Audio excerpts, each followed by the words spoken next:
hidup Husain cucu Rasulullah. Pada hari ketiga bulan Syaban, dalam tahun keempat Hijriah, 10 Januari tahun 626 Masehi, dunia menyambut kelahiran seorang bayi laki-laki yang diberi nama Husain. Dia adalah buah hati dari pasangan suci, Fatimah Az-Zahra dan Ali bin Abi Thalib. Fatimah, putri kesayangan Rasulullah, dan Ali, sepupu dan menantu Rasulullah, merasa sangat berbahagia dengan kedatangan Husain. Kelahiran Husain membawa kebahagiaan yang tak terhingga bagi keluarga mereka dan juga bagi Rasulullah. Rasulullah sangat mencintai cucu-cucunya, dan Husain adalah salah satu dari 2 cucu laki-lakinya yang tetap hidup. Rasulullah sering terlihat memeluk dan mencium Husain, dan beliau bahkan pernah berkata, "Husain adalah dariku, dan aku adalah dari Husain." Allah mencintai orang yang mencintai Husain. Kelahiran Husain tidak hanya membawa kebahagiaan bagi keluarganya, tetapi juga membawa harapan dan cinta bagi umat Islam.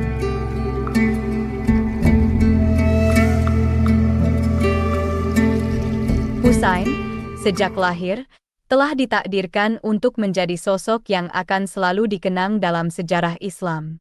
Semoga kita dapat mengambil hikmah dan pelajaran dari kisah ini. Husain, sejak lahir, telah ditakdirkan untuk menjadi bagian dari keluarga yang sangat istimewa. Dia adalah salah satu dari 2 cucu laki-laki Rasulullah yang tetap hidup. Anak-anak dan cucu laki-laki lainnya dari Rasulullah telah diwafatkan Allah ketika mereka masih anak-anak. Namun, Husain dan kakaknya, Hasan, diberkahi dengan kesempatan untuk tumbuh dan berkembang menjadi pemuda-pemuda yang saleh. Sebagai keturunan Rasulullah, Husain memiliki peran penting dalam sejarah Islam. Dia tidak hanya mewarisi darah Rasulullah, tetapi juga warisan spiritual dan moralnya. Husain, seperti ayah dan kakeknya, dikenal karena keberaniannya, kebijaksanaannya, dan dedikasinya terhadap ajaran Islam. Husain, sebagai keturunan Rasulullah, menjadi simbol cinta dan pengabdian kepada Allah dan Rasul-Nya. Dia menjadi contoh bagi umat Islam tentang bagaimana seseorang harus mencintai dan menghormati Rasulullah dan keluarganya.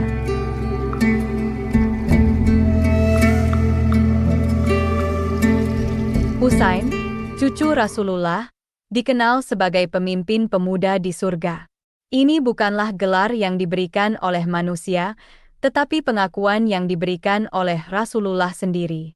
Dalam sebuah riwayat, Rasulullah pernah berkata, Hasan dan Husain adalah 2 pemimpin para pemuda penghuni surga. Sementara, ayah mereka berdua lebih baik daripada keduanya. Gelar ini bukan hanya menunjukkan kedudukan Husain di akhirat, tetapi juga menunjukkan karakter dan sifatnya di dunia.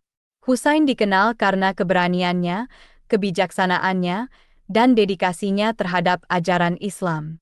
Dia adalah pemuda yang saleh, yang selalu berusaha untuk menjalankan perintah Allah dan Rasul-Nya.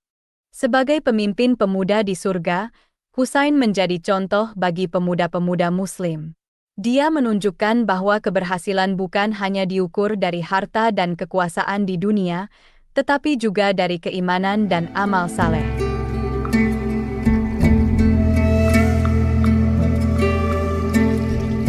Husain, cucu Rasulullah, adalah sosok yang dikenal karena kecerdasannya. Dia adalah pemuda yang memiliki pengetahuan yang luas dan pemahaman yang mendalam tentang ajaran Islam. Husain tidak hanya mewarisi darah Rasulullah, tetapi juga warisan ilmu dan hikmahnya. Sejak usia muda, Husain telah menunjukkan minat yang kuat dalam belajar dan mencari ilmu. Dia sering terlihat bersama ayahnya, Ali bin Abi Thalib, yang dikenal sebagai salah satu sahabat Rasulullah yang paling berilmu. Dari ayahnya, Husain belajar banyak tentang ajaran Islam dan hikmah-hikmahnya. Husain tidak hanya belajar, tetapi juga mengamalkan ilmunya. Dia dikenal sebagai pemuda yang saleh, yang selalu berusaha untuk menjalankan ajaran Islam dalam kehidupan sehari-harinya. Husain juga dikenal karena kebijaksanaannya dalam menghadapi berbagai situasi dan tantangan dalam hidupnya.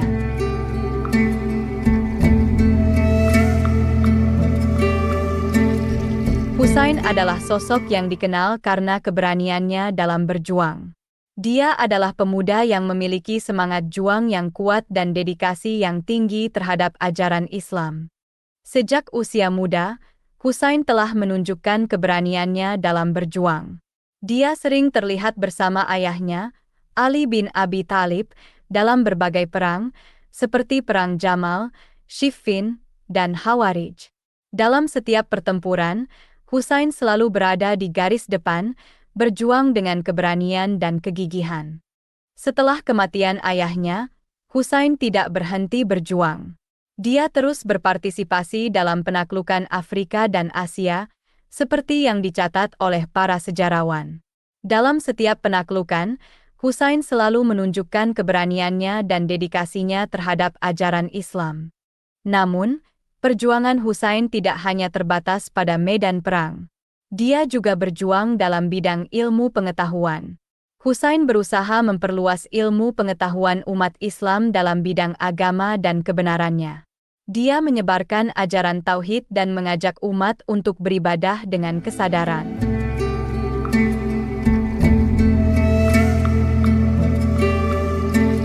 Husain memiliki beberapa istri, di antaranya adalah Syahrbanu, Ummu Rubab, Ummu Laila, dan Ummu Ishaq.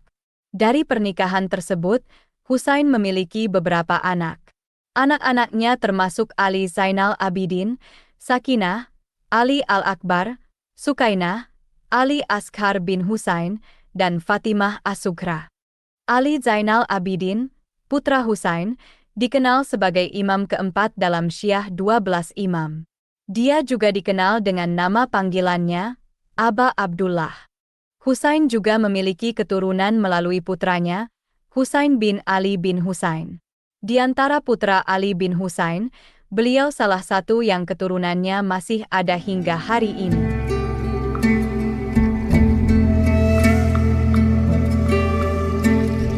Pada tanggal 10 Muharram, tahun ke-61 dari kalender Hijriah, 10 Oktober 680 Masehi, sebuah pertempuran bersejarah terjadi di Karbala, yang sekarang terletak di Irak. Pertempuran ini dikenal sebagai Pertempuran Karbala, sebuah peristiwa yang menjadi titik balik dalam sejarah Islam. Pertempuran ini terjadi antara pendukung dan keluarga dari Husain bin Ali dengan pasukan militer yang dikirim oleh Yazid bin Muawiyah, Kekhalifahan Umayyah pada saat itu. Alasan Yazid bin Muawiyah berperang adalah karena Husain bin Ali tidak berjanji setia kepadanya. Husain bin Ali menganggap alasan dan kekuasaan Yazid tidak sah, yang bertentangan dengan perjanjian Hasan, Muawiyah. Pihak Husain terdiri dari anggota-anggota terhormat keluarga dekat Muhammad, sekitar 128 orang. Husain dan beberapa anggota juga diikuti oleh beberapa wanita dan anak-anak dari keluarganya. Di pihak lain, pasukan bersenjata Yazid yang dipimpin oleh Umar bin Sa'ed berjumlah 4.000 hingga 30.000 orang.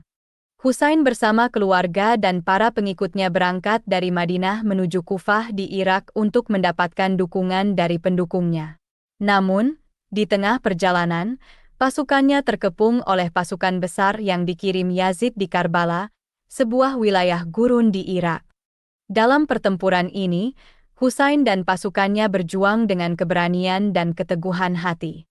Namun, meskipun mereka berjuang dengan gigih, mereka akhirnya dikalahkan oleh pasukan Yazid. Pertempuran Karbala terjadi selama 10 hari dan mencapai puncaknya pada tanggal 10 Muharram tahun 680 Masehi.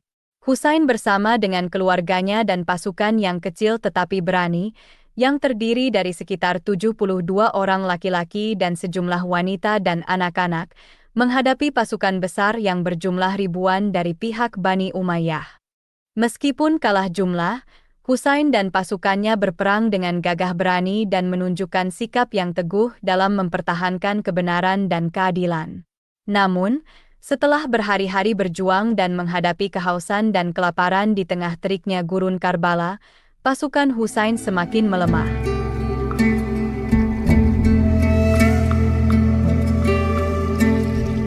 Pada akhirnya, pada sore hari tanggal 10 Muharram, pasukan Bani Umayyah menyerang pasukan Husain dengan brutal. Dalam pertempuran yang sengit itu, banyak dari keluarga Husain dan pengikutnya tewas di medan perang. Termasuk di antaranya adalah putra Husain yang masih bayi bernama Ali Asghar yang tewas akibat kehausan setelah panah melintas di lehernya ketika Husain mencoba memohonkan air untuknya. Husain sendiri gugur sebagai syuhada. Dia meninggal dengan kepala yang terpenggal, menjadi simbol perlawanan dan keteguhan dalam menghadapi ketidakadilan dan tirani. Kematian Husain di Karbala tidak hanya merupakan tragedi bagi umat Islam, tetapi juga menjadi simbol perlawanan dan keteguhan dalam menghadapi ketidakadilan dan tirani. Orang yang membunuh Husain bin Ali adalah Sinan bin Anas bin Amr Nafai. Dia adalah anggota pasukan Bani Umayyah yang dikirim oleh Yazid bin Muawiyah untuk melawan Husain dan pasukannya di pertempuran Karbala. Sinan bin Anas bin Amr Nafai adalah orang yang menggunakan tombaknya untuk membunuh Husain. Setelah Husain gugur, Sinan menggorok leher Husain dan menyerahkan kepala Husain kepada Hawali bin Yazid.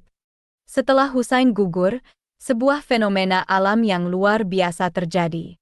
Langit tampak memerah selama 6 bulan. Fenomena ini bukanlah peristiwa biasa, melainkan sebuah tanda dari alam semesta yang merespon tragedi yang terjadi. Menurut beberapa sumber, langit memerah ini bukan hanya terlihat di Karbala, tetapi juga di berbagai tempat lainnya. Fenomena ini menjadi bukti nyata dari duka dan kesedihan yang mendalam atas kematian Husain. Kisah wafatnya Husain adalah kisah yang sangat penting dalam sejarah Islam. Ini adalah peristiwa yang mengajarkan kita tentang nilai-nilai keberanian, pengorbanan, dan perjuangan untuk kebenaran dan keadilan. Semoga kita dapat mengambil hikmah dan pelajaran dari kisah ini.